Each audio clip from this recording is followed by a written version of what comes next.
Gene akam qachon kelar ekan deb so'ramadingizmi? Akangizmi? Ular hush toblaganda uyga keladilar. Ular uchun oila ikkinchi darajada-yu. Lekin akamga havasim keladi. Sizda ayoli bor. Qaraganda ko'zni quvnatadi. Afsuski, shu narsalarni qadriga yetadigan odam yo'q-da. Assalomu alaykum. Va alaykum assalom. Ocha qolmaysanmi tez-tez?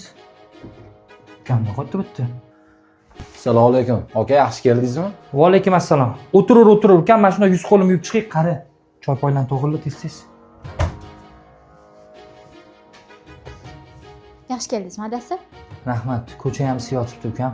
Ha, nimasini aytasiz aka? Ko'cha ham 50 bo'yotibdi.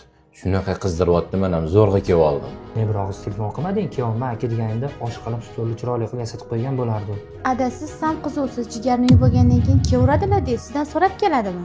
Ukam, hozir ozgina ishim bor edi. Nima masala bo'yicha kelding? Yo'q, masala emas, prosta tinchmisiz, qanaqasiz deb ko'rgani keldim-da aka. Kelib yaxshi ish qilsan ukam. Ancha jigarchilik ham esdan chiqib qoldi. Unda mana bunaqa ish qilamiz, qara. Shanba kuni meni vaqtim bor. Bir kelsang, xudo xolasa, keling bir qo'lini o'ynatib oshqa beradi. Nima deysan onasi? Ukangizlardan osh aylansin. Qo'llarim o'ynatib oshqa beraman, adasi. Xafa bo'lmaysan. Shoshilib turibman. Mashinang bormi? Bor.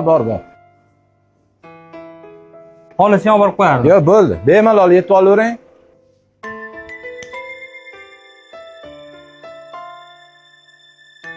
Kene, mashinam kaliti qolib ketgan ekan. Shuni olib bera olasizmi?